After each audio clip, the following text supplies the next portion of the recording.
हक दिलवाने, नई तकनीक नई खोज बताने।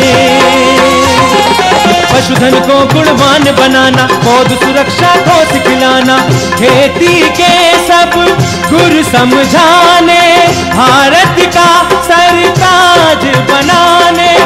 आठों पहर है संग तुम्हारे, अन्नदाता अन्नदाता।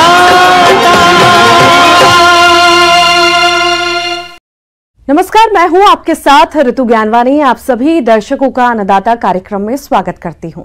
हमारे देश का किसान जन का पोषक है, वो श्रम का देवता है, अन्नदाता है, उसमें ही भारत की आत्मा निवास करती है। ऐसे ही किसानों की प्रगति के लिए हम खेतीबाड़ी से जुड़ी हुई बहुत सी नई लाभकारी जानकारियां हर रोज सुबह लेकर आते हैं। तो चलिए कार्यक्रम शुरू करने से पहले देखते हैं क्या है आज के अन्नदाता कार्यक्रम में।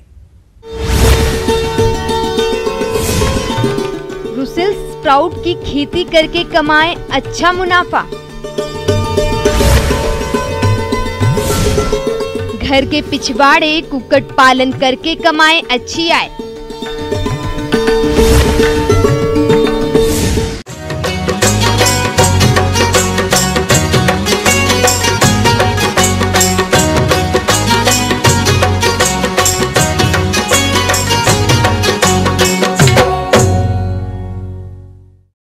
किसानों के लिए सब्जी की खेती नकदी आमदनी का सबसे अच्छा जरिया माना जाता है। अगर सब्जियों की खेती वैज्ञानिक तरीके से की जाए तो आमदनी और भी बढ़ जाती है। कुछ ऐसी विदेशी सब्जियां भी हैं जिन्हें भारत की जलवायु में आसानी से उगाया जा सकता है। इन सब्जियों का बाजार रेट दूसरी भारतीय सब्जियों से अच्छा मिलता है। इसी के तहत आज हम बात करने जा रहे हैं ब्रुसेल्स स्प्राउट की। तो आप इसकी उन्नत तरीके से खेती किस तरह से करें, आइए जानते हैं डॉक्टर पुष्पेंद्र सिंह से।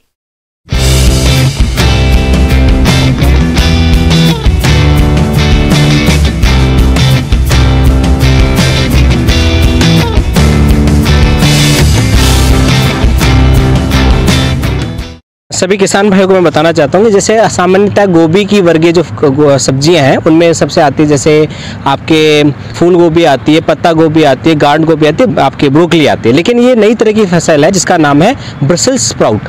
इसका नाम सुनने में थोड़ा अजीब है क्योंकि यहाँ पे किसान भाइयों आम आदमी तक अभी तक ये पहुँची नहीं है। ब्रसेल्स स्प्राउट की मैं खास बताना चाहूँगा, ये गोभी वर्गीय सब्जी है, लेकिन इसकी जो साइज़ है ये पत्ता गोभी, छोटी पत्ता गोभी है।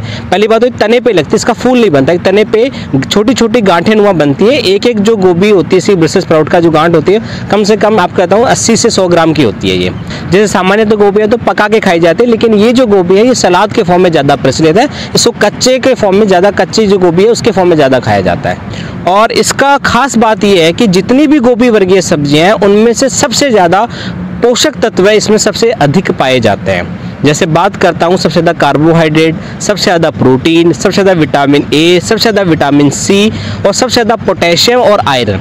जितनी भी आपकी गोभी वर्गीय सब्जियां हैं इसमें सबसे अधिक पाई जाती है। ब्रोकली और ब्रसेल्स स्प्राउट की बात करूं तो ब्रसेल्स स्प्राउट बहुत ही अच्छा आपके प्रोटीन के हिसाब से, कार्बोहाइड्रेट के हिसाब से बहुत ही अच्छी है। तो जो भी कंज्यूमर, कोविड का टाइम बढ़ रहा है, लोग अपनी सेहत के प्रति बहुत ज़्यादा अवेयर हो रहे हैं, तो मार्केट में किसान भाइयों को इसकी बहुत अच्छी प्राइस मिल सकती है। पहले ये जो ब्रसेल्स स्प्राउट फसल हुआ करती थी ये ठंडे इलाकों में ज़्यादा पाई जाती, प्लेन्स वाले एरिया में नहीं होती थी। लेकिन अभी हमने इसका ट्रायल लिया है, हमें एक बीज मिला था इसका, तो हमने इसका यहाँ पे ट्रायल लिया है। ट्रायल में देखा गया कि ये यहाँ पे भी अभी सामान्यतः हम इसको उगा सकते हैं और वही गुणवत्ता जो ठंडे इलाकों में मिलती है सेम वही गुणवत्ता हम यहाँ प्लेन्स वाले इलाकों में भी इसकी ले सकते हैं। किसान भाइयों, सबसे पहले बात करते हैं ब्रुसेल्स स्प्राउट्स की खेती के लिए उन्नत किस्मों की। तो इसकी खेती के लिए early dwarf, Long Island, Evesham, Danish prizers, Hills ideal तथा स्थानीय कोई भी किस्म उगा सकते हैं और इसका बीज दर गोभी वर्गीय अन्य सब्जियों के बराबर ही लगता है। इसके लिए प्रति हेक्टेयर 500 से 600 ग्राम बीज की मात्रा पर्याप्त होती है। इसके लिए खेत की अच्छी तरह से जुताई करके मिट्टी को भुरभुरा कर लिया जाता है। उसके बाद 1 मीटर चौड़ी क्यारी बना लें, जिससे कृषि कार्य करने में सुविधा होती है तथा क्यारी की लंबाई उपयोग के अनुसार रखते हैं। इन क्यारियों में बीज की बुआई के लिए पंक्ति से पंक्ति की दूरी 3 से 4 सेंटीमीटर तथा बीजों की दूरी 1 से 2 मिलीमीटर रखते हैं। इसके बाद बीजों की बुआई करके हल्की सिंचाई कर दें। बीजों में 7 दिन में अंकुरण आ जाता है और 21 से 27 दिनों में पौधों का मुख्य खेत में स्थानांतरण किया जा सकता है। इसका जो लगाने का जो समय है ये लगभग जैसे सामान्य गोबियाँ अक्टूबर नवंबर माह में ट्रांसप्लांटिंग करते हैं, सेम इसकी भी जो आपकी पौध है ये आप नवंबर माह में इसकी ट्रांसप्लांटिंग कर सकते हैं। 60 से 70 दिन के अंदर इसकी भी गांठें बनना हो जाएगी और आप तुड़ाई आराम से कर सकते हैं। किसान भाइयों को ध्यान ये रखना है कि इसका जो खेत तैयार करते हैं तो इसके जो पोषक तत्व जो इसकी उसकी पूर्ति प्रॉपर तरीके से करें। इसको बताऊँ, नाइट्रोजन लगभग 100 से 120 किलो, फॉस्फोरस लगभग 60 से 80 किलो और आपका पोटास भी 60 से 80 किलो की आपकी प्रति हेक्टेयर की लगभग आवश्यकता होती है। तो फॉस्फोरस और पोटास तो आप खेत तैयार करते समय उस समय दे दें और नाइट्रोजन आप बाद में दे सकते हैं। नहीं तो आप अगर वाटर ड्रिप इरिगेशन का इस्तेमाल करें और मल्च का इस्तेमाल करें जिससे आपकी इसकी गुणवत्ता हो और भी अच्छी आएगी। किसान भाइयों, अब बात करते हैं पौध रोपाई की।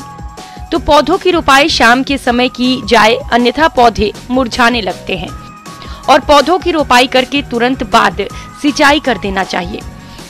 किसान भाई को बताना चाहूँगा कि सामान्यतः जितने भी आपके कार्बेंडाजिम, मैनकोजेब है, इसका आप लगातार इसका स्प्रे या हर 15 दिन या लगभग 25 दिन के इंटरवल से आप इसका कर सकते हैं या बीमारी आने पे ही कीजिए। 1 ग्राम प्रति लीटर के हिसाब से आपका घोल बना के इसका छिड़काव करना है। यहाँ पे आपको स्टिकी ट्रैप का भी इस्तेमाल कर सकते हैं। स्टिकी ट्रैप से ये होगा कि आप कम कीटनाशी या आपका इस्तेमाल करके आप इसका फसल का रख रखाव कर सकते हैं। किसान भाइयों, इसकी कटाई फसल अवधि के दौरान कई बार की जाती है। जब स्प्राउट 1 से 1.5 इंच मोटा और गोल हो जाए तो इन्हें काट लेना चाहिए और कटाई के बाद दोबारा इसमें से स्प्राउटिंग आने लगते हैं। इस तरह फसल की अच्छी देखरेख और उचित प्रबंधन करके प्रति पौधा 800 से 1000 ग्राम स्प्राउट्स उत्पादन होता है और प्रति हेक्टेयर 1500 से 2000 कुंतल उत्पादन प्राप्त हो सकता है। मैं भी बताना चाहूँगा कि किसान भाई अगर इसको रिटेल मार्केट में बेचते हैं तो कम से कम ये 60 से 70 रुपये केजी आपको आराम से है। मंडी में आप जाए तो 50 से 40 रुपये 50 किलो आपको मंडी में इसकी प्राइस आराम से मिल जाएगी। मैं सभी किसान भाइयों को बताना चाहता हूँ कि आप सामान्यतः फसल तो जो रेगुलर लेते रहते हैं, कुछ नई फसल भी आप लेंगे तो आपको मुनाफा कहीं ना कहीं ज़्यादा होगा, क्योंकि मंडी के अंदर उसका जो कंपटीशन होगा आपका वो बहुत कम होगा। तो आपको जो मनमानी आपकी प्राइस है वो आप मंडी में ले सकते हैं। किसान भाइयों, अब लेते हैं एक छोटा सा ब्रेक।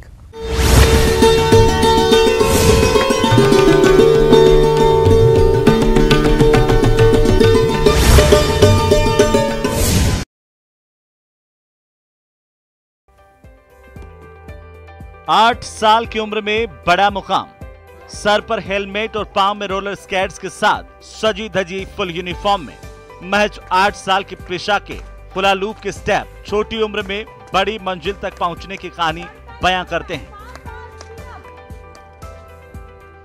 स्केट करना कहाँ से सीखा, कैसे सीखा, प्रैक्टिस कैसे करती है? घर पे। अपने आप करती है? हाँ। और अब कैसा लग रहा है आपको? सब जने आपको तारीफ कर रहे हैं। बहुत अच्छा लग रहा है मेरे को। सूर्य नगरी से रिश्ता रखने वाली ये हैं प्रिशा नेगी, जिसने 1 मिनट में इनलाइन स्केटिंग के साथ हुला लूप रोटेशन का golden book of world records में अपना नाम दर्ज करवाया है। प्रिशा ने जो रिकॉर्ड बनाया हुला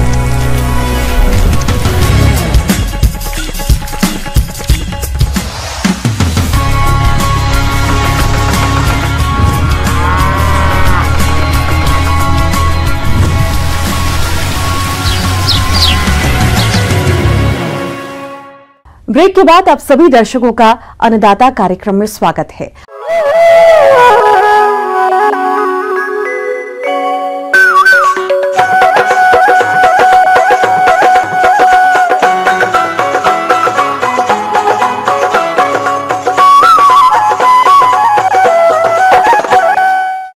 अपने देश में धीरे धीरे कृषि जोत घट रही है। ऐसे में किसानों को चाहिए कि आप अपनी आय बढ़ाने के लिए घर के पिछवाड़े देशी मुर्गी, बटेर, टर्की, गिनिया, पाउल पक्षियों का पालन करें। इसे आप कम खर्च में आसानी से पालकर अच्छी आमदनी ले सकते हैं। परंतु कैसे करें इनका पालन, इस बारे में जानकारी दे रहे हैं विषय विशेषज्ञ डॉक्टर मनीष कुमार।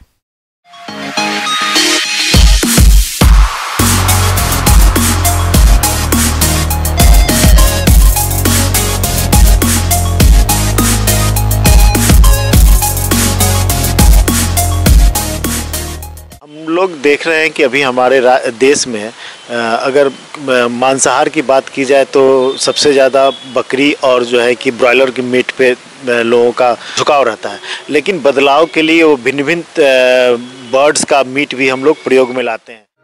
नवीन वैज्ञानिक तकनीकी जानकारी द्वारा कुक्कुट पालन एक उद्योग का रूप ले चुका है, जिससे भोजन के आवश्यक अंग प्रोटीन का उत्पादन बढ़ाने के साथ साथ आर्थिक लाभ भी होता है।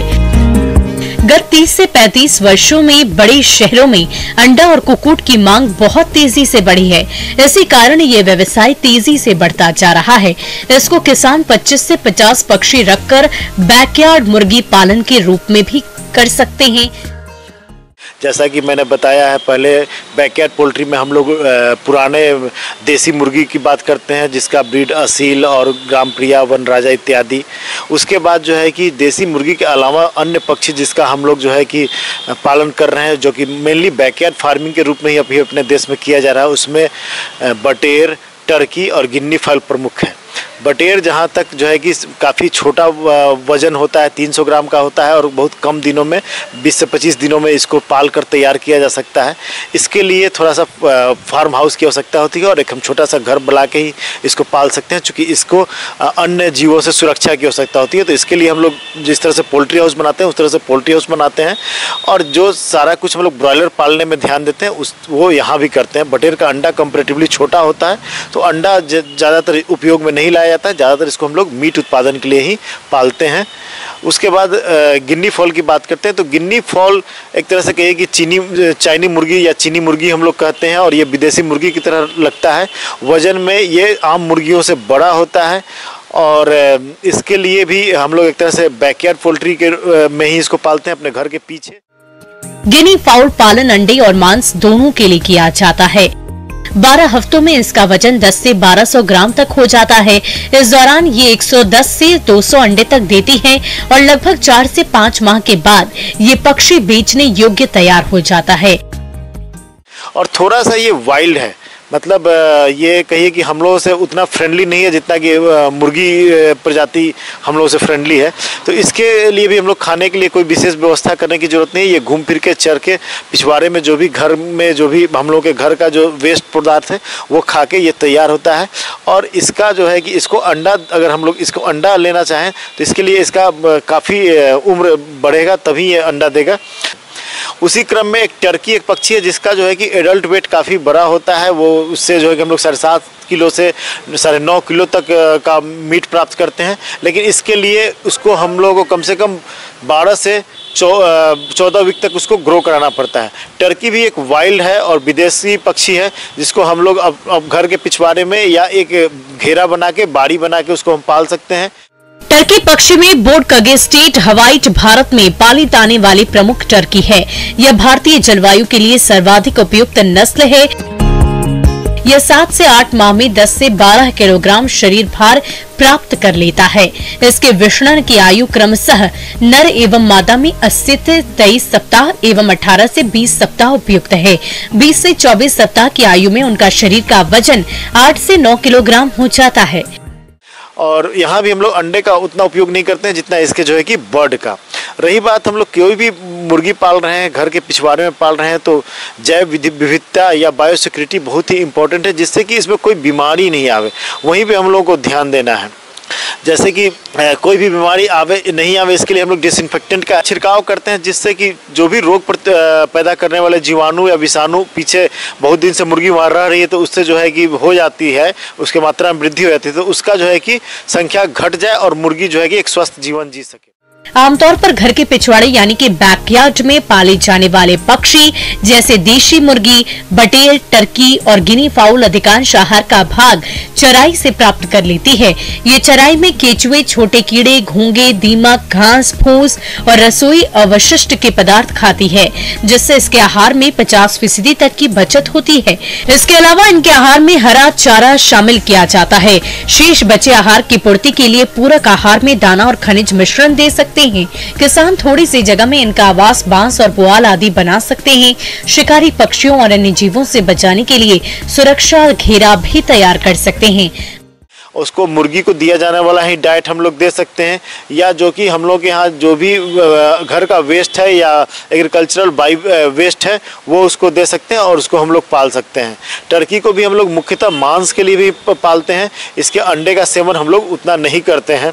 इसमें भी बीमारी से बचने के लिए किसी तरह का टीका नहीं है, स्पेशली जो मुर्गी में टीका है वही यहाँ भी हम लोग देते हैं और उसी तरह से डिसइंफेक्टेंट का छिड़काव करके किसी भी संभावित बीमारी से बचाते हैं। वैसे तो ये सभी पक्षी बीमारियों के प्रति अधिक सहनशील होते हैं, फिर भी इनके अच्छे विकास के लिए कुछ बातों पर विशेष ध्यान दें, जैसे पानी के बर्तनों को प्रतिदिन साफ करें, उनमें स्वच्छ और ताज़ा पानी भरें, पक्षियों को संतुलित आहार पर्याप्त मात्रा में उपलब्ध कराएं, दाने के बर्तन पक्षियों के पहुंचने लायक ऊंचाई पर रखें, समय समय पर दाने के बर्तनों की सफाई भी करते रहें।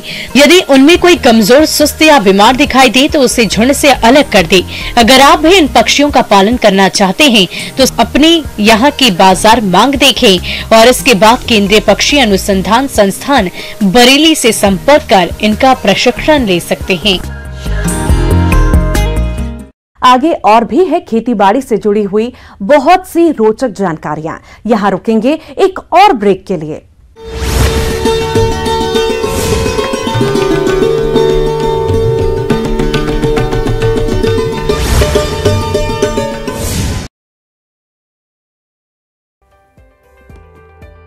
आठ साल की उम्र में बड़ा मुकाम, सर पर हेलमेट और पांव में रोलर स्केट्स के साथ सजी धजी फुल यूनिफॉर्म में महज 8 साल की प्रिशा के हुला लूप के स्टेप छोटी उम्र में बड़ी मंजिल तक पहुंचने की कहानी बयां करते हैं। आपको स्केट करना कहाँ से सीखा, कैसे सीखता, आप प्रैक्टिस कैसे करती हैं? घर पे। अपने आप करती हैं? हाँ। और अब कैसा लग रहा है आपको? सब जने आपको तारीफ कर रहे हैं। बहुत अच्छा लग रहा है मेरे को। सूर्य नगरी से रिश्ता रखने वाली ये हैं प्रिशा नेगी, जिसने 1 मिनट में इनलाइन स्केटिंग के साथ हुला लूप रोटेशन का golden book of world records में अपना नाम दर्ज करवाया है। प्रिशा ने जो रिकॉर्ड बनाया हुला हुप विथ स्केटिंग के साथ, जो रिकॉर्ड बनाया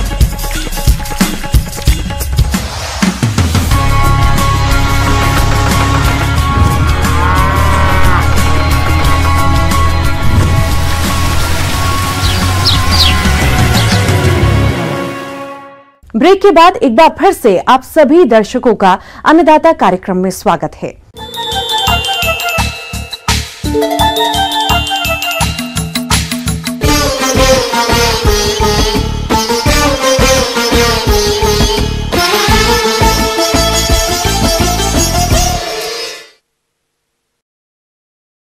हमारे राज्य के बहुत से किसान भाइयों ने गेहूं की खेती कर रखी है। उनकी फसल इस समय बालियों में दाना भरने की अवस्था पर है और गेहूं की फसल में इस समय सिंचाई करना बहुत जरूरी है, जिससे आपको गेहूं की फसल से अधिक उपज मिल सके। तो पानी की उपलब्धता के अनुसार गेहूं की फसल में क्रांतिक अवस्थाओं पर सिंचाई कब कब करें, देखिए हमारी एक खास रिपोर्ट।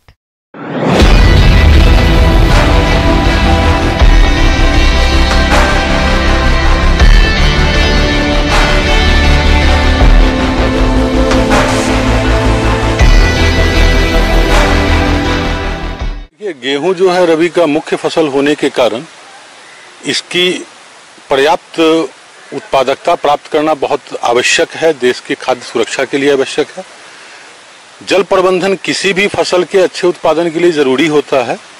गेहूं पे वैसे मान्यता है कि 6 सिंचाई तक हम करते हैं। गेहूं में जो पहली सिंचाई हम करते हैं वो 21 से 23 दिनों की बात करते हैं और जो किसानों के पास उपलब्ध संसाधन हैं उसको ध्यान में रख करके कम से कम 3 सिंचाई तो करनी ही चाहिए अगर प्राकृतिक वर्षा नहीं हुई है तो। गेहूं में सबसे ज्यादा नुकसान मुख्य जड़ बनते समय सिंचाई न करने से होता है। जिन किसान भाइयों के पास पानी केवल एक सिंचाई के लिए उपलब्ध है तो यह सिंचाई मुख्य जड़ के विकास की अवस्था में कर देनी चाहिए, जो बुआई से 21 दिन पर करनी चाहिए। तो ऐसे में जो दूसरा अवस्था आता है कि जब हमारे टीलेज बन रहे होते हैं उस समय सिंचाई करते हैं, यानी पहली सिंचाई से 20 से 25 दिनों के बाद, और तीसरी सिंचाई जो है जब दूध बनने की अवस्था आती है उस समय करते हैं। भूमि में फसल के करने के लिए नमी की हमेशा पर्याप्त उपलब्धता रहना आवश्यक होता है। यदि 4 सिंचाइयों की सुविधा है तो सिंचाई मुख्य जड़ बनते समय, तने में गांठें बनते समय, बाली निकलते समय तथा दानों में दूध बनते समय करनी चाहिए। गेहूं की फसल में ड्रिप या स्प्रिंकलर से सिंचाई करने पर पानी की बचत होने के साथ साथ समय और श्रम की बचत होती है और गेहूं की पैदावार भरपूर मिलती है। सिंचाई में जो मूलतः किसान को ध्यान देनी चाहिए कि सर्वप्रथम कोशिश करें यथासंभव कि खेत को समतलीकरण करा लें। अन्यथा क्या होता है कि कहीं पे जल की अधिक मात्रा आ जाती है, कहीं पे कम मात्रा होती है। ऐसे में फसल में जितना विकास होना चाहिए उतना नहीं हो पाता है। जहाँ तक हम मात्रा की बात करते हैं तो हमारा भूमि जो है वो पूरी तरह जल से तृप्त हो जाना चाहिए। जहाँ तक सिंचाई की उन्नत विधि की बात करें तो ये कहा जाता है कि पर ड्रॉप मोर क्रॉप की जो धारणा है प्रधानमंत्री जी का, उसके तहत यथासंभव हो सके तो हमें स्प्रिंकलर या रेनगन का प्रयोग करना चाहिए गेहूं की सिंचाई में। अन्यथा अगर यह संसाधन नहीं है तो हमें सीधी जो हमारी पारंपरिक विधि है उससे सिंचाई करना चाहिए। कोशिश करना चाहिए कि हम अपने खेत के आकार को मेड़ बना करके छोटा करें, जिससे हमें पूरे खेतों में एक समान रूप से जल उपलब्ध हो सके।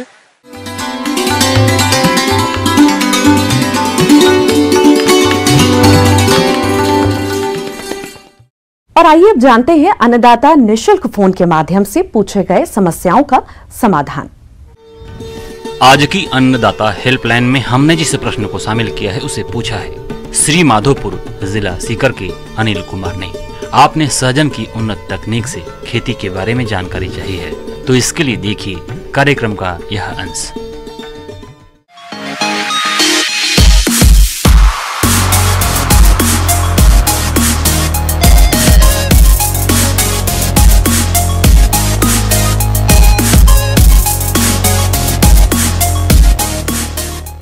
आज मैं आपसे चर्चा करने जा रहा हूं सहजन के बारे में।